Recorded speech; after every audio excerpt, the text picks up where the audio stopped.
Double column cash book. നമുക്കറിയാം, ഇന്ന് നമ്മളെല്ലാവരും ATM കാർഡും ഗൂഗിൾ പേ പോലുള്ള വസ്തുക്കളൊക്കെ ഉപയോഗിക്കുന്ന ആളുകളാണ്. അപ്പോൾ ഒരു കച്ചവട സ്ഥാപനത്തിനെ സംബന്ധിച്ച് ക്യാഷ് ട്രാൻസാക്ഷൻ്റെ അത്ര തന്നെ പലപ്പോഴും അല്ലെങ്കിൽ അതിനേക്കാൾ കൂടുതലായിട്ട് ബാങ്കുമായി ബന്ധപ്പെട്ടുകൊണ്ട് ട്രാൻസാക്ഷൻസ് വരുന്നുണ്ട്. പലപ്പോഴും നമ്മൾ ഉൽപ്പന്നങ്ങൾ വാങ്ങിക്കുന്ന സമയത്ത് ഒന്നുകിൽ നമ്മൾ ATM കാർഡ് ഉപയോഗിച്ച് സ്വൈപ്പ് ചെയ്യുന്നുണ്ട്, അതല്ലെങ്കിൽ ഗൂഗിൾ പേ കൊടുക്കുന്നുണ്ട്, വലിയ എമൗണ്ടുകൾ നമ്മൾ അക്കൗണ്ട് ട്രാൻസ്ഫർ കൊടുക്കാറുണ്ട്. ഇങ്ങനെയൊക്കെയുള്ള ട്രാൻസാക്ഷൻസ് വരുന്നുണ്ട്. അപ്പോൾ ഇങ്ങനെ വരുന്ന സമയത്ത് ഒരു സ്ഥാപനത്തിനെ സംബന്ധിച്ച് വളരെയധികം ട്രാൻസാക്ഷൻസ് ബാങ്കിൽ വരുന്നുണ്ട്. അപ്പോൾ അതുകൊണ്ട് സ്ഥാപനങ്ങൾ ക്യാഷ് ബുക്കിനോടൊപ്പം തന്നെ ബാങ്ക് അക്കൗണ്ട് കൂടെ തയ്യാറാക്കാറുണ്ട്. അപ്പോൾ ഇതിൽ നമ്മൾ ഡബിൾ കോളം ക്യാഷ് ബുക്കിൽ ഡെബിറ്റ് സൈഡിലും ക്രെഡിറ്റ് സൈഡിലും 2 എമൗണ്ട് കോളം വീതം വരും. അപ്പോൾ നമ്മൾ സിംഗിൾ കോളം ക്യാഷ് ബുക്ക് ചെയ്തു. അപ്പോൾ റെസിപ്റ്റ് സൈഡിൽ ഒരു എമൗണ്ട് കോളം മാത്രമുള്ളൂ, അത് ക്യാഷിനാണ്.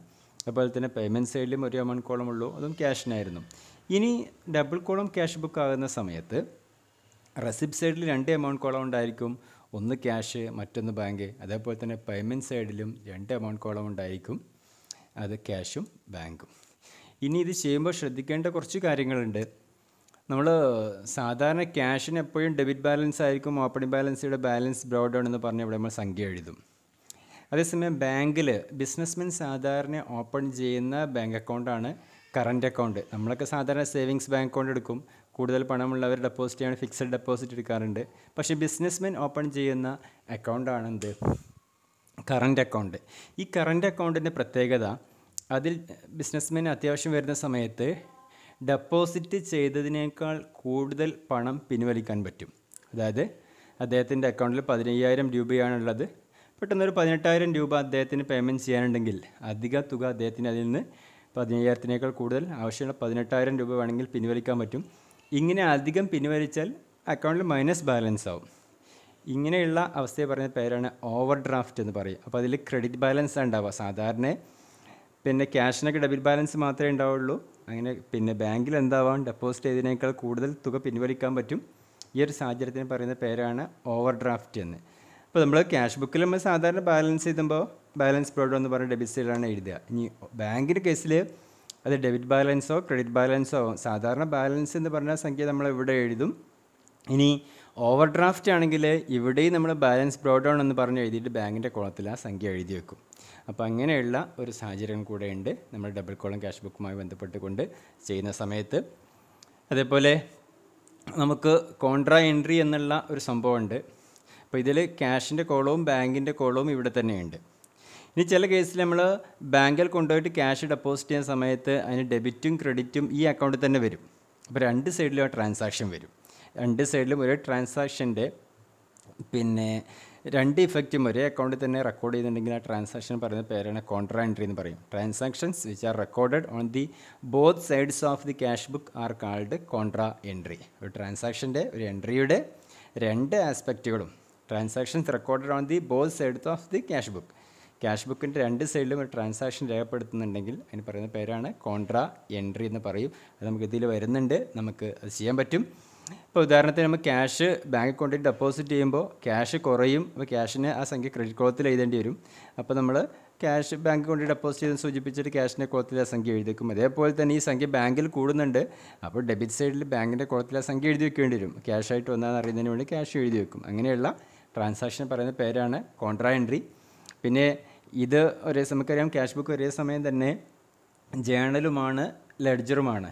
പിന്നെ അതായത് നേരത്തെ സിംഗിൾ കോളം ക്യാഷ് ബുക്ക് എടുത്ത സമയത്ത് ഞാൻ പറഞ്ഞു, പിന്നെ ക്യാഷ് ബുക്ക് വരച്ചാൽ പിന്നെ ക്യാഷ് അക്കൗണ്ട് വേറെ ലെഡ്ജറിൽ വരയ്ക്കേണ്ട ആവശ്യമില്ല. ഇത് ഒരേ സമയം തന്നെ ജേണലുമാണ് ലെഡ്ജറുമാണ്. അതേപോലെ തന്നെയാണ് ബാങ്ക് അക്കൗണ്ടിനും. പിന്നെ നമ്മൾ ഡബിൾ കോളം ക്യാഷ് ബുക്കാണ് വരയ്ക്കുന്നതെങ്കിൽ പിന്നെ ലെഡ്ജറിൽ എന്തുണ്ടാവില്ല, ഒരു ബാങ്ക് അക്കൗണ്ട് ഉണ്ടാവില്ല. അപ്പോൾ ഇനി ട്രാൻസാക്ഷൻ നമുക്ക് എവിടെയും പോസ്റ്റ് ചെയ്യാനുണ്ടാവില്ല. അപ്പോൾ ഈ 2 കാരണം കൊണ്ട് ഈ കോൺട്രാ എൻട്രി ഇതിൽ എഴുതുന്ന സമയത്ത് നമ്മൾ ലെഡ്ജർ ഫോളിയോ കോളത്തിൽ കോൺട്രയാണെന്ന് സൂചിപ്പിക്കുന്നതിന് വേണ്ടി C എന്നുള്ള ലെറ്റർ എഴുതും. ഇത് കോൺട്രയാണെന്ന് മനസ്സിലാക്കുന്നതിന് വേണ്ടി. അപ്പോൾ നമുക്കത് ഒന്നുകൂടെ മനസ്സിലാവും ഇത് ചെയ്യുന്ന സമയത്ത്. ഇനി അക്കൗണ്ട് ഫോർമാറ്റിങ്ങൾ നോക്കുക. നേരത്തെ വരച്ച സിംഗിൾ കോളം ക്യാഷ് ബുക്കിന് അതേപോലെ തന്നെയാണ്, പക്ഷേ ഇവിടെ നിന്നുണ്ട് 2 എമൗണ്ട് കോളം ഉണ്ട് 2 സൈഡിലും. അതുകൊണ്ടാണ് ഇതിൻ്റെ ഡബിൾ കോളം ക്യാഷ് ബുക്ക് എന്ന് നമ്മൾ പറയുന്നത്. ഒരു കോളം ക്യാഷിനും ഒരു കോളം ബാങ്കിനുമാണ്. അപ്പോൾ ഇനി നമുക്കൊരു സിമ്പിളായിട്ട് ട്രാൻസാക്ഷൻ എങ്ങനെയാണ് എഴുതി നോക്കുക. ആദ്യം നമുക്ക് തന്ന ക്വസ്റ്റ്യനിൽ 2 ബാലൻസും തന്നിട്ടുണ്ട്. അപ്പോൾ നമ്മളിവിടെ എന്ത് ചെയ്തു? ആദ്യമേ ഡേറ്റൊക്കെ എഴുതി 2021 ഏപ്രിൽ 1 ഡേറ്റൊക്കെ എഴുതി വെച്ചു. ഇനി ബാലൻസ് ബ്രോഡ് ഡൗൺ എന്ന് എഴുതിയിട്ട് സംഖ്യ എഴുതി വെച്ചു. ക്യാഷിൻ്റെ സംഖ്യ എഴുതി വെച്ചു 17,500. ഇനി ബാങ്കിൻ്റെ ഇപ്പം ബാലൻസ് തന്നെയാണ് തന്നത്, അതുകൊണ്ട് നമുക്ക് ഇവിടെ എഴുതാം. ഇനി ബാങ്ക് ഓവർ ഡ്രാഫ്റ്റ് ആണ് തന്നതെങ്കിൽ നമ്മൾ എവിടെയാണ് എഴുതുക? ഇവിടെയും നമ്മൾ എന്ത് എഴുതും? ബാലൻസ് ബ്രോഡ് ഡൗൺ എഴുതിയിട്ട് ക്യാഷിൻ്റെ കുളത്തിലുണ്ടാവില്ല, ഇവിടെ വരച്ചിട്ട് ബാങ്കിൻ്റെ കുളത്തിൽ മാത്രം ആ സംഖ്യ എഴുതി വെക്കും. ഓക്കെ, അപ്പോൾ അത് ബാങ്കിൻ്റെ എഴുതുമ്പോൾ ബാലൻസ് എഴുതുമ്പോൾ ശ്രദ്ധിക്കണം, ഓവർ ഡ്രാഫ്റ്റ് ആണോ ബാലൻസ് ആണോ തന്നത് എന്നുള്ളത്. ഇവിടെ ബാലൻസ് ആണ്, നമുക്ക് ഇവിടെ തന്നെ എഴുതി വെക്കാം. അതേസമയം നമുക്ക് ഓവർ ഡ്രാഫ്റ്റ് ആണ് തന്നെങ്കിൽ ഇവിടെ നമ്മൾ ബാലൻസ് ബ്രോഡ് ഡൗൺ എന്ന് എഴുതിയിട്ട് ആ സംഖ്യ ബാങ്കിൽ എഴുതി വെക്കേണ്ടി വരും. അപ്പോൾ ഇവിടെ സംഖ്യ ഉണ്ടാവുകയില്ല. ഓക്കെ, ശ്രദ്ധിക്കണം കേട്ടോ. അടുത്ത ക്വസ്റ്റിന് ചിലപ്പോൾ അങ്ങനെയാണ് തന്നിട്ടുള്ളത്, നോക്കണം. അപ്പോൾ നമുക്ക് ബാങ്കിൻ്റെ ബാലൻസ് തന്നെയാണ് ഇവിടെയും എഴുതിയേക്കാം 13,500. ഇത് 2 ബാലൻസ് ബ്രോഡ് ഡൗൺ ഒന്നും എഴുതണ്ട, ഇത് നേരത്തെ 2 കുളത്തിലും എഴുതി വെച്ചാൽ മതി.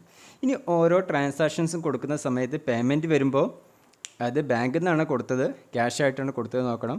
പിന്നെ പേയ്മെൻറ്റ് ഈ സൈഡിലാണല്ലോ, അപ്പോൾ ക്യാഷ് പേയ്മെൻറ്റ് നടത്തിയതെങ്കിൽ ഇവിടെ എഴുതും, പിന്നെ ബാങ്കിൽ നിന്ന് ചെക്ക് മുഖാന്തരം കൊടുത്തെങ്കിൽ ഇവിടെയും എഴുതും. അതേപോലെ തന്നെ കിട്ടുന്ന സമയത്തും ക്യാഷാണ് കിട്ടിയതെങ്കിൽ ഈ കോളം എഴുതും, ബാങ്കിലേക്കാണ് എമൗണ്ട് വന്നതെങ്കിൽ അത് നമുക്ക് റെസിപ്റ്റ്സിൻ്റെ ബാങ്ക് കോളത്തിലുമാണ് എഴുതുക. അപ്പോൾ നമുക്ക് ഓരോ ട്രാൻസാക്ഷൻസ് നമുക്ക് അനലൈസ് ചെയ്യാം. അപ്പോൾ മൂന്നാമത് പറയുന്നുണ്ട് പെയ്ഡ് വേജസ് 2000 എന്നാണ്. അപ്പോൾ ക്യാഷ് കൊടുക്കുകയാണ്, പേയ്മെൻറ്റ് സൈഡിലാണ് എഴുതാനുള്ളത്. അപ്പോൾ പേയ്മെൻറ്റ് സൈഡിൽ എഴുതണം 2021 ഏപ്രിൽ 3 ട്രാൻസാക്ഷൻ വരുന്നത്.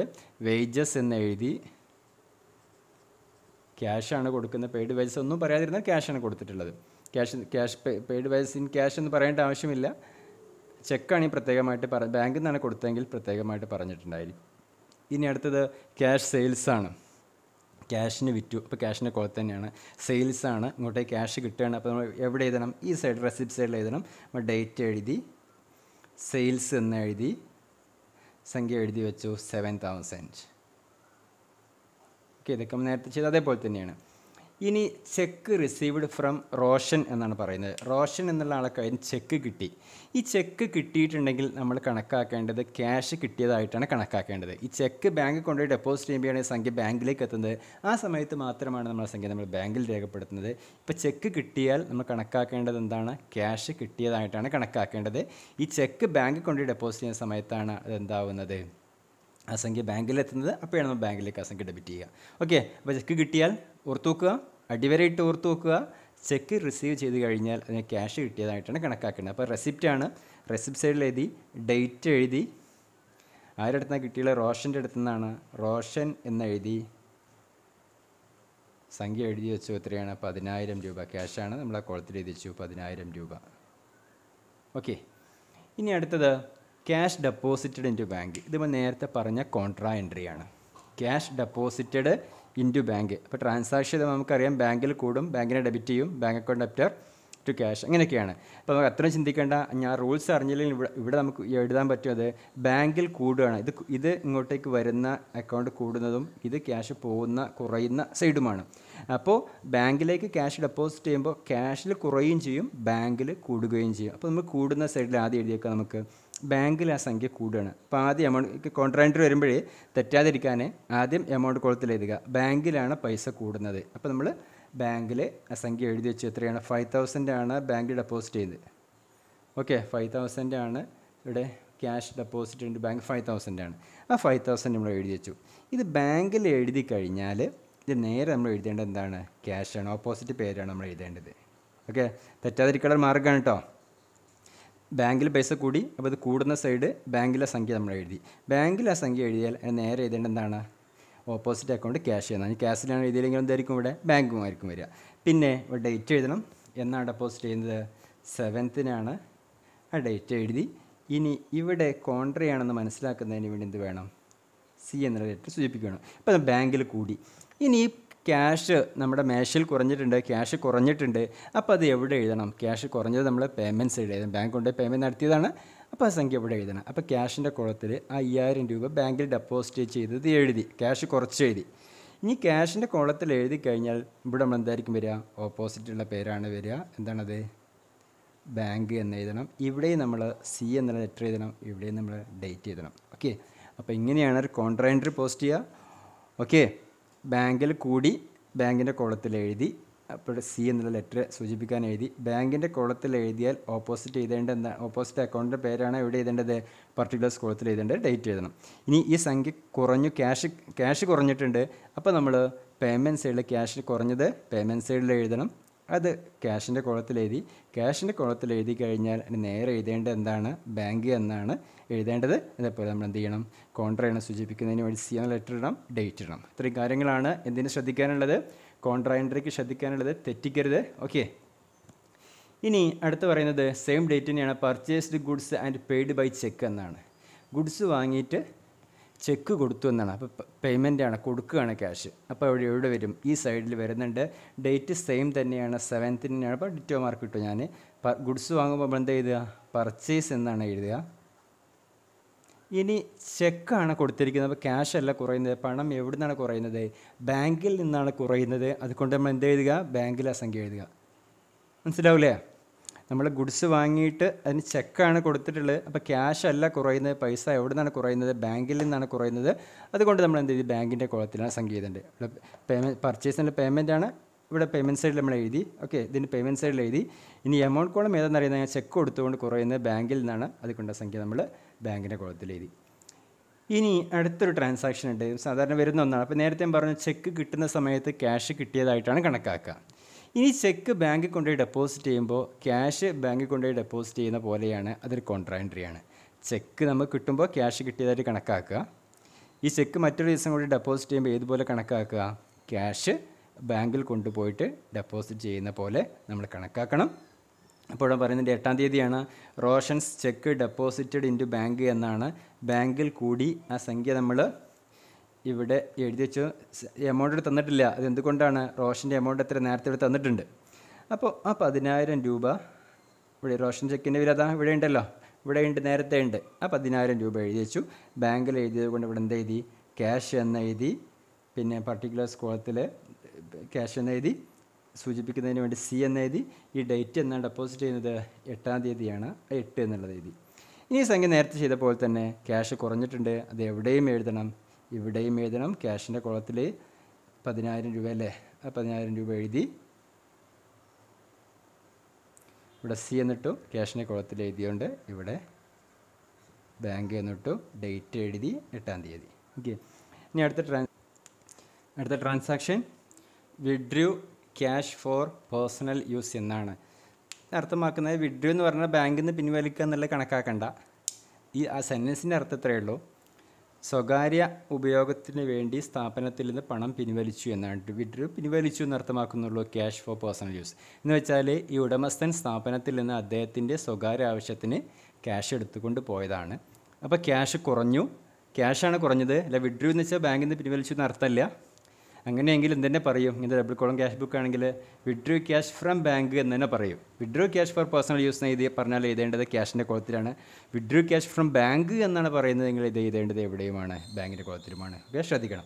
അപ്പോൾ ഇവിടെ പറയുന്നത് withdrew cash for personal use 2000 എന്ന് പറയുന്നുണ്ട്. അപ്പോൾ ക്യാഷ് കുറഞ്ഞു, അത് എഴുതി. നമ്മൾ ഡേറ്റൊക്കെ എഴുതാൻ കേട്ടോ, അത്ര ഡേറ്റ് എന്നാണ്, 9th ഓക്കെ. ഇങ്ങനെ പിൻവലിക്കുന്നതിന് നമ്മൾ എന്താ പറയുക, നമ്മൾ കഴിഞ്ഞ കണക്കിലും ചെയ്തിരുന്നു, ഡ്രോവിങ്സ്. ഉടമസ്ഥൻ സ്വകാര്യ ആവശ്യത്തിന് വേണ്ടി സ്ഥാപനത്തിൽ പിൻവലിക്കുന്നതിന് പറയുന്ന പേരാണ് ഡ്രോവിങ്സ്. അത് എഴുതി. അപ്പോൾ ഡ്രോവിങ്സ് എഴുതി, ക്യാഷാണ് അതെഴുതി. ഞാൻ പറഞ്ഞു വിഡ്രൂ ക്യാഷ് മാത്രം പറഞ്ഞാൽ ക്യാഷാണ് പിൻവലിച്ച്. Withdrew cash from bank for personal use എന്ന് പറയുന്നതെങ്കിൽ ബാങ്കിൽ നിന്നാണ് പറഞ്ഞ പിൻവലിച്ച്. ഇതിൽ വരുന്നുണ്ട്, നമുക്ക് നോക്കാം. ഇനി അടുത്ത് പറയുന്നുണ്ട് withdrew cash from bank for office use. സ്ഥാപനത്തിൻ്റെ ഉപയോഗത്തിന്, ഓഫീസ് അർത്ഥമാക്കുന്നത് എന്താണ്, സ്ഥാപനമാണ്. സ്ഥാപനത്തിലെ ആവശ്യങ്ങൾക്ക് വേണ്ടി ബാങ്കിൽ നിന്ന് പണം പിൻവലിച്ചു എന്നാണ്. സ്ഥാപനത്തിൻ്റെ ആവശ്യത്തിന് വേണ്ടി ബാങ്കിൽ നിന്ന് പണം പിൻവലിച്ചു. അപ്പോൾ എന്താ സംഭവിക്കുക, ബാങ്കിൽ പൈസ കുറയും, നമ്മുടെ കയ്യിൽ ക്യാഷ് കൂടും. അപ്പോൾ ക്യാഷ് കൂടുന്നത് ആദ്യം ഇവിടെ എഴുതി വയ്ക്കുക, ക്യാഷാണ് കൂടുന്നത്. അപ്പോൾ നമുക്ക് ഡെബിറ്റ് സൈഡ് ഇത് കോൺട്രാ എൻട്രി ആണ് കേട്ടോ. ക്യാഷാണ് കൂടുന്നത്, 3000 രൂപയാണ് പിൻവലിച്ചിട്ടുള്ളത്. ആ 3000 ഇവിടെ എഴുതി വെച്ചു. ക്യാഷിൻ്റെ കോളത്തിൽ എഴുതിയാൽ കോൺട്രാ എൻട്രി ആകുമ്പോൾ പർട്ടിക്കുലർ കോളത്തിൽ നമ്മൾ എന്താ എഴുതുക, ബാങ്ക് എന്നാണ് എഴുതുക. ഓപ്പോസിറ്റ് പേര് എഴുതിച്ചു, ഇവിടെ സി എന്ന് എഴുതി വെച്ചു. നമുക്ക് ഡേറ്റ് എഴുതണം. ഇത്രയാണ് ഡേറ്റ്, ഓഫീസ് യൂസിന് പിൻവലിച്ച ഡേറ്റ് 10 ഇനി ഈ സംഖ്യ കൗണ്ടർ എൻട്രി ആയതുകൊണ്ട് 2 സൈഡിലും വരുമല്ലോ. ഈ 3000 രൂപ ബാങ്കിൽ നിന്ന് പിൻവലിച്ചപ്പോൾ ബാങ്കിൽ നിന്ന് ആ പണം കുറഞ്ഞു. നമ്മൾ ബാങ്കിൻ്റെ കോളത്തിൽ 3000 എഴുതി, ബാങ്കിൻ്റെ കോളത്തിൽ എഴുതിയതിലൂടെ എന്ത് ചെയ്തും, ക്യാഷ് എന്ന് എഴുതും, കൗണ്ടർ എന്ന് പറയുന്നതിന് വേണ്ടി സി എന്ന് എഴുതും, പിന്നെ ഡേറ്റ് എഴുതി. ഇതൊന്നും മറക്കരുത്. കൗണ്ടർ വന്നാൽ 2 സൈഡിലും എഴുതാൻ പ്രത്യേകം മറക്കരുത്. ഓക്കെ, അപ്പോൾ നമ്മൾ നേരത്തെ ഡെപ്പോസിറ്റ് ചെയ്യുന്ന കൗണ്ടർ 2 തവണ പഠിച്ചു. ഇത് പിൻവലിക്കുന്നതാണ്. പിൻവലിച്ചപ്പോൾ ക്യാഷ് കൂടി, ക്യാഷിൻ്റെ കോളത്തിൽ എമൗണ്ട് എഴുതി, പർട്ടിക്കുലർ കോളത്തിൽ ബാങ്ക് എഴുതും. ബാങ്കിൽ നിന്ന് പണം കുറഞ്ഞു, അപ്പോൾ പേയ്മെൻറ്റ് സൈഡിൽ കുറയുന്ന സൈഡിൽ ബാങ്കിൻ്റെ കോളത്തിൽ എഴുതി 3000, ഇവിടെ നമ്മൾ ക്യാഷ് എന്ന് എഴുതി. 11-ാം തീയതിയിലെ transaction paid to Salman by cheque ₹2300. സൽമാന് കൊടുക്കുകയാണ്, പേയ്മെൻറ്റ് സൈഡിലാണ്, ചെക്കായിട്ടാണ് കൊടുക്കുന്നത്. അതുകൊണ്ട് തന്നെ കുറയുന്നത് ബാങ്കിൽ നിന്നാണ്. അപ്പോൾ നമുക്ക് ഡേറ്റ് എഴുതി 11, പർട്ടിക്കുലർ കോളത്തിൽ സൽമാൻ കൊടുത്തത് കൊണ്ട് സൽമാൻ എന്നെഴുതി, ബാങ്കിൻ്റെ കോളത്തിൽ സംഖ്യ എഴുതുക 2300. ഓക്കെ, സൽമാൻ ക്യാഷ് കൊടുത്ത്, ചെക്കാണ് കൊടുത്ത്, ബാങ്കിൽ നിന്നാണ് കൊടുത്ത്. അടുത്തത് sold goods and received check. നമുക്ക് വിറ്റിട്ട് എന്ത് കിട്ടി, ചെക്ക് കിട്ടി. ബ്രാക്കറ്റ് തന്നിട്ടുണ്ട്, deposited on the same day. അന്ന് തന്നെ ഡെപ്പോസിറ്റ് ചെയ്തു. അപ്പോൾ നമുക്ക് ചെക്ക് കിട്ടുമ്പോൾ നമുക്ക് ക്യാഷ് കിട്ടിയതായിട്ടാണ് കണക്കാക്കുക. അന്ന് തന്നെ ബാങ്ക് കൊണ്ടുപോയി ഡെപ്പോസിറ്റ് ചെയ്യുന്നുണ്ട്. ഇങ്ങനെ സെയിം ഡേറ്റ് തന്നെ ബാങ്ക് കൊണ്ടുപോയി ഡെപ്പോസിറ്റ് ചെയ്യുന്നുണ്ട് എങ്കിൽ ആദ്യം ചെക്ക് കിട്ടുമ്പോൾ ക്യാഷ് കിട്ടിയതായിട്ടും പിന്നെ ഡെപ്പോസിറ്റ് ചെയ്തായിട്ടും കാണിക്കണ്ട, ഡയറക്റ്റ് ബാങ്കിക്ക് ഡെപ്പോസിറ്റ് ചെയ്യുന്നതായിട്ട് കാണിച്ചാൽ മതി. ചെക്ക് കിട്ടിയ അന്ന് തന്നെ ബാങ്കിൽ കൊണ്ടുപോയി ഡെപ്പോസിറ്റ് ചെയ്യുന്നുണ്ട് എങ്കിൽ 2 ട്രാൻസാക്ഷനാക്കി എഴുതേണ്ടതില്ല, നേരിട്ട് ബാങ്കിൽ മാത്രം ആ സംഖ്യ കൂടിയാൽ മതി. അപ്പോൾ സോൾഡ് ഗുഡ്സാണ്. അപ്പോൾ അതിന് ഡേറ്റ് ഉണ്ട് 12-നാണ്. ട്രാൻസാക്ഷൻ സെയിൽസാണ്, ഇങ്ങോട്ടേക്ക് ക്യാഷ് കിട്ടുകയാണ്. അതുകൊണ്ട് നമ്മൾ സൈഡിൽ എഴുതി, റെസിപ്റ്റ് സൈഡിൽ എഴുതി. ഇനി പിന്നെ ചെക്ക് സെയിം ഡേ ഡെപ്പോസിറ്റ് ചെയ്യുന്നുണ്ടെങ്കിൽ അത് നേരിട്ട് എവിടെ എഴുതിയാൽ മതി, ബാങ്കിൻ്റെ കോളത്തിൽ എഴുതിയാൽ മതി. നേരിട്ട് ആ ഡേ തന്നെ ഡെപ്പോസിറ്റ് ചെയ്യുന്നുണ്ടെങ്കിൽ ക്യാഷിൽ എഴുതേണ്ട ആവശ്യമില്ല, നേരിട്ട് എവിടെ എത്തിയാൽ മതി, ബാങ്കിൽ മാത്രം എഴുതിയാൽ മതി. ഇനി അടുത്തൊരു ട്രാൻസാക്ഷനാണ്, നിങ്ങൾക്ക് പരിചയമില്ലാത്തൊരു ട്രാൻസാക്ഷനാണ്. പിന്നെ 20-നാണ്. Roshan's cheque was returned and dishonoured ആണ്. ഡിസോണർ ആവുക എന്ന് പറഞ്ഞാൽ നമ്മളൊരു ചെക്ക് ബാങ്കിലേക്ക് കളക്ഷൻ അയച്ചിട്ടുണ്ടെങ്കിൽ ഈ ബാങ്ക് റോഷൻ്റെ അക്കൗണ്ടിൽ നിന്ന് ലഭിക്കാൻ വേണ്ടിയിട്ട് റോഷൻ്റെ ബാങ്ക് പിന്നെ അക്കൗണ്ട് ഏത് ബാങ്കിലാണോ ഉള്ളത് അതിലേക്ക് ആ ചെക്ക് സെൻഡ് ചെയ്യും. ഇങ്ങനെ സെൻഡ് ചെയ്യുന്ന സമയത്ത് ചിലപ്പോൾ എന്തുണ്ടാവില്ല, റോഷൻ്റെ അക്കൗണ്ടിൽ ക്യാഷ് ഉണ്ടാവില്ല. ഇങ്ങനെ ക്യാഷ് ഇല്ലാതിരുന്നാൽ ആ ചെക്ക് മടങ്ങി വരും. അപ്പോൾ ഒരാളുടെ ചെക്ക് തന്നും അദ്ദേഹത്തിൻ്റെ അക്കൗണ്ടിൽ ക്യാഷ് ഇല്ലാത്തത് കൊണ്ട് ചെക്ക് റിട്ടേൺ ആകുന്ന പ്രവർത്തനത്തിൻ്റെ പറയുന്ന പേരാണ് എന്താ, ഡിസോണർ ആവുക എന്ന് പറയും. ഡിസോണേർഡ് എന്നാണ് പറയുക. അപ്പോൾ ഇങ്ങനെ ഡിസോണർ ആയി കഴിഞ്ഞാൽ ബാങ്കിലേക്ക് ഈ ക്യാഷ് കിട്ടില്ല. അപ്പോൾ നേരത്തെ നമ്മൾ ഈ ചെക്ക് ഡെപ്പോസിറ്റ് ചെയ്ത സമയത്ത് നമ്മൾ ബാങ്കിൽ 10,000 രൂപ കൂട്ടിയിരുന്നു, നമ്മൾ ആഡ് ചെയ്ത് എഴുതിയിരുന്നു. പക്ഷേ ഈ ക്യാഷ് ഇവിടെ കിട്ടിയിട്ടില്ല, ബാങ്കിൽ കിട്ടിയില്ല. അതുകൊണ്ട് ആ ക്യാഷ് എന്ത് ചെയ്യണം, നമുക്ക് കുറക്കണം. അപ്പോൾ കുറയുന്ന സൈഡിൽ ബാങ്കിൽ അത് എഴുതണം. പിന്നെ സൽമാൻ്റെ കയ്യിൽ നിന്ന് കിട്ടാനുള്ളത് കിട്ടിയെന്നാൽ നിൽക്കണം ചെക്ക് കിട്ടിയ സമയത്ത് നമ്മൾ എഴുതിയിരുന്നത്. പക്ഷേ ഈ ക്യാഷ് കിട്ടിയിട്ടില്ല, അതുകൊണ്ട് സൽമാനെ വീണ്ടും ഡെബിറ്റ് ചെയ്തുകൊണ്ട് അദ്ദേഹത്തിൻ്റെ എമൗണ്ട് കൂട്ടുകയും വേണം. അപ്പോൾ അങ്ങനെയൊക്കെയാണ് ഡിസോണറായി കഴിഞ്ഞാൽ ചെയ്യാനുള്ളത്. അത്ര തിയറികൾ അറിയുന്നില്ലെങ്കിൽ ഇത്രയെങ്കിലും ഓർത്ത് വെക്കുക. ഒരു വ്യക്തി ചെന്ന ചെക്ക് ഡിസോണറായി കഴിഞ്ഞാൽ അത്രയും ക്യാഷ് ബാങ്കിൽ കുറയും. നമ്മൾ നേരത്തെ കൂട്ടി എഴുതിയിട്ടുണ്ട്, അത് ഇവിടെ കുറയും. അതുകൊണ്ട് തന്നെ പേയ്മെൻറ്റ് സൈഡിൽ ആ സംഖ്യ എഴുതുക. പിന്നെ പർട്ടിക്കുലർ കോളത്തിൽ എഴുതേണ്ടത് ആരുടെ ചെക്കാണോ ആ ചെക്ക് അദ്ദേഹത്തിൻ്റെ പേരാണ് എഴുതേണ്ടത്. നമുക്ക് ആരുടെ ചെക്കാണ്, റോഷൻ്റെ ചെക്കാണ്. അത് നമ്മളിവിടെ എന്ത് എഴുതണം, റോഷൻ എന്ന് എഴുതുക. റോഷൻസ് ചെക്കാണ് എന്താവുന്നത്, ഡിസോണർ ആകുന്നത്. ആ ഡേറ്റ് ബാങ്ക് നമുക്ക് കമ്മ്യൂണിക്കേറ്റ് ഡേറ്റ് ഏതാണ്, 20 ഓക്കെ. അപ്പോൾ ചെക്ക് ഡിസോണറായി കഴിഞ്ഞാൽ ബാങ്കിലെ പണം കുറയും. അതുകൊണ്ട് പേയ്മെൻറ്റ് സൈഡിൽ എഴുതി ആരുടെ ചെക്കാണോ ആ പേര് നമ്മൾ പർട്ടിക്കുലർ കോളത്തിലും എഴുതി വെക്കുക. അത്രയാണ് അതുമായി ബന്ധപ്പെട്ടുകൊണ്ട് ചെയ്യാനുള്ളത്. ഇനി അടുത്തതാണ് insurance premium paid by cheque. Insurance premium അടച്ചു, അപ്പോൾ ക്യാഷ് കൊടുക്കുകയാണ്. അപ്പോൾ നേരത്തെ സിംഗിൾ കോളം ക്യാഷ് ബുക്കിലൊക്കെ അത് പലരും അത് റെസിപ്റ്റ് സൈഡിൽ എഴുതിയിരുന്നു. ഇവിടെ ഇൻഷുറൻസ് പ്രീമിയം നടക്കുന്ന ഇൻഷുറൻസിന് ക്യാഷ് നമ്മൾ അടക്കുന്നതാണ്. പിന്നെ ജനറൽ ഇൻഷുറൻസ് ഉണ്ടാവുക 1 വർഷത്തേക്കാണ്. അപ്പോൾ സ്ഥാപനങ്ങളിൽ എന്തെങ്കിലും വസ്തുക്കളൊക്കെ ഇൻഷുർ ചെയ്യുന്ന സമയത്ത് അതിൻ്റെ ക്യാഷ് കൊടുക്കും. എന്തായാലും ഇൻഷുറൻസ് എന്നുള്ളതൊരു എക്സ്പെൻസ് ആണ്. അത് പേയ്മെൻറ്റ് സൈഡിലാണ് എഴുതേണ്ടത്. ഡേറ്റ് എഴുതി 22. ഇൻഷുറൻസ്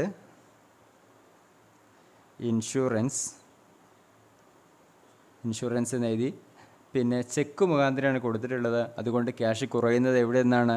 ബാങ്കിൽ നിന്നാണ്. വീണ്ടും ബാങ്കിൻ്റെ പേയ്മെൻറ്റ് സൈഡിൽ 2300. ഇനി നെക്സ്റ്റ് വരുന്നത് 25th റെൻറ്റ് പെയ്ഡ് ₹1800 എന്നാണ്.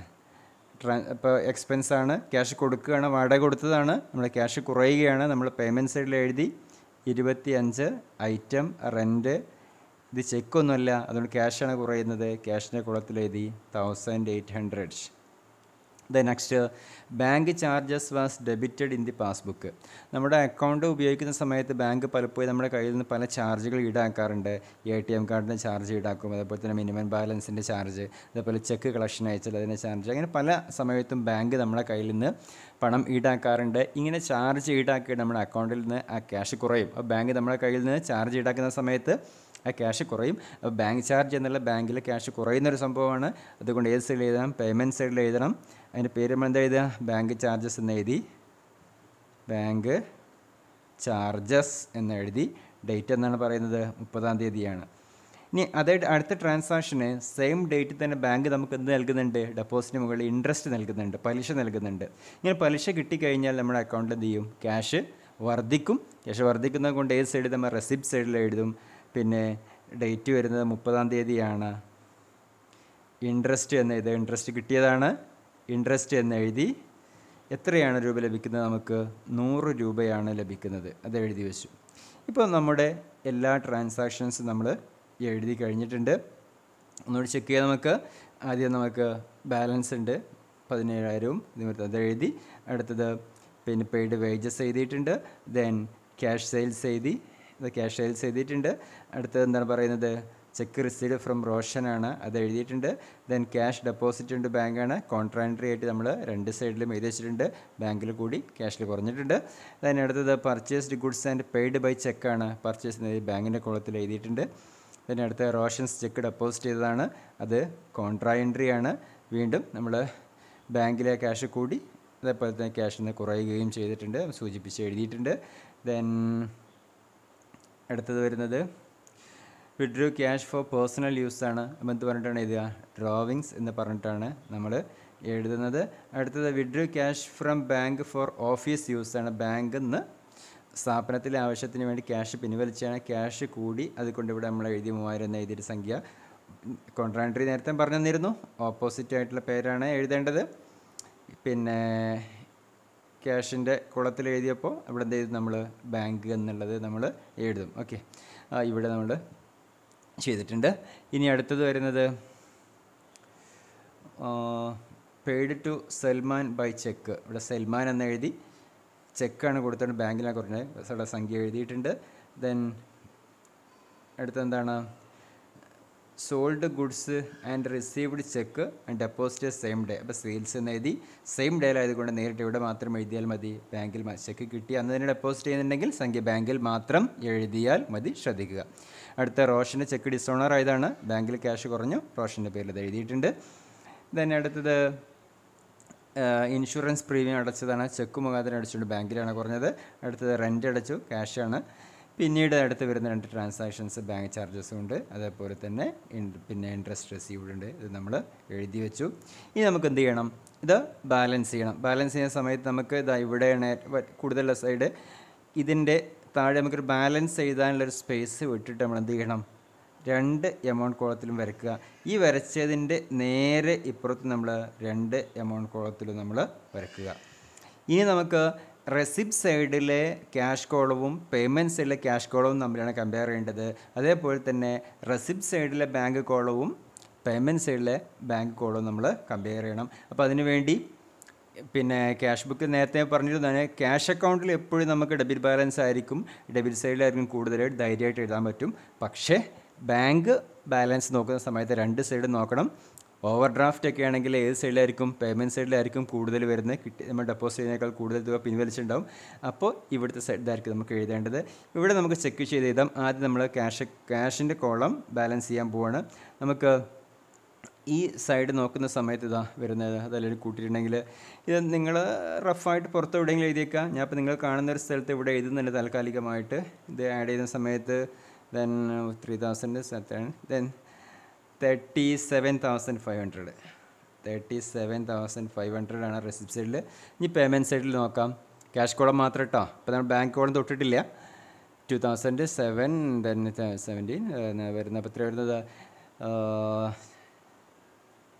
20,800. അപ്പോൾ നമുക്ക് വലുത് ഏതാണ്? റെസിപ്റ്റ് സൈഡിലെ ഈ എമൗണ്ടാണ്. ഇത് നമ്മൾ രണ്ട് സൈഡിലും എഴുതി വെക്കുക. 37,500 ഇവിടെ എഴുതി വെച്ചു. 37,500 ഡബിൾ അണ്ടർലൈൻ ചെയ്തു. ഇവിടെയും ഡബിൾ അണ്ടർലൈൻ ചെയ്തു. ഇനി ഇതിൽ നിന്ന് ഇത് കുറക്കുക. വ്യത്യാസം നമുക്ക് കിട്ടുന്നത് 16,700. അപ്പോൾ നമുക്ക് ഇവിടെയാണല്ലോ കൂടുതൽ, കുറവുള്ള സൈഡിലാണ് എഴുതുക. ഇവിടെ നമ്മൾ എന്ത് ചെയ്തും സെയിം ഡേറ്റ് തന്നെയാണ് ലാസ്റ്റ് ഡേറ്റ് മാസത്തിലെ ബാലൻസ് ക്യാരി ഡൗൺ എന്ന് എഴുതിയിട്ട് ഈ സംഖ്യ എഴുതി വെക്കുക 16,700. ഇത് ഇവിടെ അല്ല എഴുതേണ്ടത് കേട്ടോ. ഞാൻ നിങ്ങൾക്ക് കാണാൻ വേണ്ടി എഴുതിയതാണ്. ഞാനിവിടുന്ന് മായ്ച്ച് കളഞ്ഞു. നിങ്ങൾ പുറത്ത് റഫായിട്ട് എഴുതാം. ഇപ്പോൾ ഞാൻ കുറച്ച് കാലം ചെയ്ത് പരിചയമായിട്ടുണ്ടെങ്കിൽ നമുക്കിങ്ങനെ എഴുതേണ്ട ആവശ്യം വരില്ല. കാൽക്കുലേറ്റർ തന്നെ നമ്മൾ വെച്ചിട്ട് ചെയ്യും. അതൊക്കെ നിങ്ങൾക്ക് സാവധാനം നമുക്ക് പഠിച്ചെടുക്കാം. ഇപ്പോൾ നമ്മൾ ക്യാഷ് കോളം നമ്മൾ ബാലൻസ് ചെയ്ത് കഴിഞ്ഞു. ഇനി ഇതേപോലെ ഏത് സൈഡും ഏത് കോളവും ബാലൻസ് ചെയ്യണം? ബാങ്ക് കോളവും ബാലൻസ് ചെയ്യണം. ആദ്യം നമ്മൾ റെസിപ്റ്റ് സൈഡിൽ ടോട്ടൽ നമുക്ക് കാണാം. ഇതെല്ലാം എടുക്കുന്ന സമയത്ത് 32,600. നമുക്ക് പേയ്മെൻറ്റ് സൈഡിൽ ഇതൊന്ന് എടുത്ത് നോക്കാം. ഇതെല്ലാം കൂടി വരുന്ന സമയത്ത് 19,150 19,150 ആണ് വരുന്നത്. അപ്പോൾ ഇവിടെയും വലുത് ഏത് തന്നെയാണ്? റെസിപ്റ്റ് സൈഡ് തന്നെയാണ്. ഞാൻ പറഞ്ഞു ചിലപ്പോൾ ഏതുമാവാം. പേയ്മെൻറ്റ് സൈഡും ആവുന്ന സാഹചര്യങ്ങളൊക്കെ ഉണ്ടാവാറുണ്ട്. അപ്പോഴാണ് ഓവർ ഡ്രാഫ്റ്റ് ഉണ്ടാവുക. അപ്പോൾ നമുക്ക് ഈ സൈഡിന് ഏതാ? നമുക്ക് 32,600 വരുന്നുണ്ട്. ഈ 32,600 ഇവിടെയും എഴുതി ഡബിൾ അണ്ടർലൈൻ ചെയ്തു. ഇതിൻ്റെ വ്യത്യാസം നോക്കുക. 32,600 19,150 കുറച്ചുണ്ടെങ്കിൽ നമുക്ക് വരുന്നത് 13,450. 13,450 13,450. ഒന്നുകൂടി പറയുകയാണത് ഇവിടെ എഴുതരുത്. എവിടെയെങ്കിലും നമുക്ക് റഫായിട്ട് പുറത്തെവിടെയെങ്കിലും എഴുതാനുള്ളതാണ്. അത് ഞാൻ വായിച്ചു കളഞ്ഞു. ഓക്കെ. അപ്പോൾ നമുക്ക് എന്ത് ചെയ്തു? രണ്ട് ബാലൻസും കണ്ടു. ഇനി ഈ ബാലൻസ് നമുക്ക് എന്ത് ചെയ്യണം? അടുത്ത മാസത്തേക്ക് എടുത്തെഴുതുക എന്നുള്ള ഡ്യൂട്ടി കൂടി ചെയ്യാനുണ്ട്. അപ്പോൾ നമുക്ക് ഇത് ഏപ്രിൽ 30 അത് കഴിഞ്ഞാൽ അടുത്ത വർക്കിംഗ് ഡേ എന്ന് പറയുന്നത് ഏതാണ്? മെയ് 1 ഇവിടേക്ക് ബാലൻസ് എടുത്തെഴുതുക. ബാലൻസ് എടുത്തെഴുതുന്ന സമയത്ത് നമ്മൾ എന്താ എഴുതുക? ബാലൻസ് ബ്രോഡ് ഡൗൺ എന്നാണ് എഴുതുക. ഈ സംഖ്യകൾ എടുത്ത് എഴുതി വെക്കുക. 16,700 അതേപോലെ തന്നെ 13,450. ഇത് കഴിഞ്ഞ മാസത്തിൽ, അതായത് മാർച്ചിലെ ക്ലോസിംഗ് ബാലൻസ് എടുത്ത് എഴുതിയതാണ് ഇത്. ഇതേപോലെ തന്നെ ഇപ്പോൾ നമ്മൾ ഏപ്രിലെ ബാലൻസ് എടുത്ത് എഴുതി. ഇതേപോലെ ട്രാൻസാക്ഷൻസ് ഈ മാസത്തെ ഇവിടെ ഇങ്ങനെ എഴുതിപ്പോവും. ഇങ്ങനെ വീണ്ടും ബാലൻസ് ചെയ്യും. ആ രീതിയിൽ നമ്മൾ ഓരോ മാസവും ചെയ്യുന്ന രീതിയിലാണ് നമ്മൾ ഈ ക്യാഷ് ബുക്ക് തയ്യാറാക്കുന്നത്. അപ്പോൾ ഇത് മനസ്സിലായിട്ടുണ്ടാവുമെന്ന് പ്രതീക്ഷിക്കുന്നു ഞാൻ. അപ്പോൾ ഇതിൻ്റെ ഈ പ്രോബ്ലം കഴിഞ്ഞു. ഇനി നിങ്ങൾക്ക് ചെറിയൊരു കാര്യങ്ങൾ സൂചിപ്പിക്കുകയാണ്. അടുത്ത പ്രോബ്ലം ചെയ്യുന്ന സമയത്തൊക്കെ ഇനിയും ഞാൻ ക്യാഷ് ബുക്ക് വീഡിയോ ചെയ്യുന്നില്ല. അതുകൊണ്ടാണ് ഡബിൾ കോളം ക്യാഷ് ബുക്കിൻ്റെ വീഡിയോ വീണ്ടും ചെയ്യുന്നില്ല. ഇനി നമുക്കൊരു ഉദാഹരണത്തിന് നമുക്ക് എന്തെങ്കിലും ഒരു സംഖ്യ, വലിയൊരു എമൗണ്ട് ഇവിടെ വന്നു എന്ന് പ്രതീക്ഷിക്കുക. ഇവിടെ എന്താ നമുക്ക് എഴുതേണ്ടത്? ഈ റെൻറ്റ് നമ്മൾ ചെക്ക് കൊടുത്തതാണ്. ചെക്ക് കൊടുത്തത് ഒരു 20,000 ചെക്കൊക്കെയാണ് കൊടുത്തതെന്ന് പ്രതീക്ഷിക്കുക. ഇവിടെ 20,000 ചെക്ക് നമ്മൾ കൊടുത്തു നോക്കുക. ഇങ്ങനെ നോക്കുന്ന സമയത്ത് നമുക്ക് ബാലൻസ് നമുക്ക് എടുത്ത് എഴുതുമ്പോൾ ഈ ബാലൻസ് അല്ല വരിക. നമുക്ക് ഡെബിറ്റ് സൈഡിൽ എത്രയേ ഉള്ളൂ? ഡെബിറ്റ് സൈഡ് അല്ലെങ്കിൽ പേയ്മെൻറ്റ് സൈഡ്, റെസിപ്റ്റ് സൈഡിൽ നമുക്കുള്ള ബാലൻസ് നമ്മൾ നേരത്തെ എഴുതിയ 32,600 ഇവിടെ നോക്കുന്ന സമയത്ത് നേരത്തെ ഉണ്ടായിരുന്ന 19,150 കൂടി എത്രയോട് കൂടി? 20,000 കൂടെ കൂടി. അപ്പോൾ നമുക്ക് എത്ര വന്നു? 39,150 എന്നുള്ള സംഖ്യ വന്നു. അപ്പോൾ ഇവിടെ ഏത് സൈഡാണ് കൂടുതൽ? പേയ്മെൻറ്റ് സൈഡിലാണ്. അത് റെസിപ്റ്റ് സൈഡാണ്. ഇത് ഏതാണ്? പേയ്മെൻറ്റ് സൈഡുമാണ് കൂടുതൽ. അപ്പോൾ ഈ സംഖ്യയാണ് നമ്മൾ ഇവിടെ എഴുതുക. രണ്ട് സൈഡിലും എഴുതുക. 39,150 എഴുതി. ഇത് നിങ്ങൾക്ക് ചെയ്യാനുള്ളതല്ല കേട്ടോ. ഓവർ ഡ്രാഫ്റ്റ് വരുമ്പോൾ എങ്ങനെയാണ് ബാലൻസ് ചെയ്യുകയെന്ന് അറിയുന്നതിന് വേണ്ടി മാത്രം ഞാൻ പറയുകയാണ്. ഇതൊന്നും നിങ്ങളുടെ നോട്ടിക്കൽ ഇപ്പോൾ ചെയ്തു വെക്കരുത്. അടുത്ത ക്വസ്റ്റ്യനിലൊക്കെ നിങ്ങൾക്ക് വരുന്നുണ്ടാവും. അപ്പോൾ ചെയ്യാൻ വേണ്ടിയിട്ടാണ്. അപ്പോൾ ഇനി ഇതിൽ നിന്ന് ഇത് കുറച്ച് നമുക്ക് എത്രയാണ് കിട്ടുക? 39, ഒരു 150, 32 കുറച്ചിട്ടുണ്ടെങ്കിൽ നമുക്ക്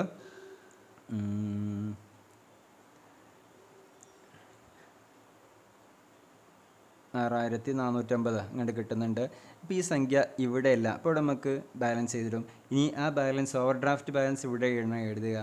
ബാലൻസ് ക്യാരി ഡൗൺ എന്ന് എഴുതിയിട്ട് ക്യാഷിലല്ല ബാങ്കിൻ്റെ കൊടുത്ത്. ഇപ്പോൾ 6450 ആണെങ്കിൽ 6450 എന്നുള്ള സംഖ്യ നമ്മൾ ഇവിടെ എഴുതി വെക്കും. ഓക്കെ, ഇതാണ് ഓവർ ഡ്രാഫ്റ്റ് വരുന്ന കേസ്. ഓവർ ഡ്രാഫ്റ്റ് വരുമ്പോൾ പേയ്മെൻറ്റ് സൈഡ് ആയിരിക്കും കൂടുതൽ. അപ്പോൾ രണ്ട് സൈഡ് നോക്കുന്ന സമയത്ത് പേയ്മെൻറ്റ് സൈഡാണ്. അപ്പോൾ ആ രണ്ട് സംഖ്യ നമ്മൾ രണ്ടിൽ എഴുതും.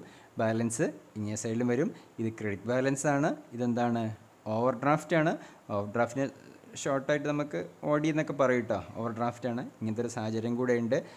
അപ്പോൾ ഇത് നിങ്ങൾക്ക് ഇപ്പം ഇത് ക്വസ്റ്റിൻ്റെ ഭാഗമായിട്ടല്ല, നമുക്ക് അടുത്ത ക്വസ്റ്റ്യൻ ചെയ്യുന്നതിന് വേണ്ടിയിട്ടുള്ള ഒരു പരിചയത്തിന് വേണ്ടിയിട്ട് ഞാൻ പറഞ്ഞതാണ്.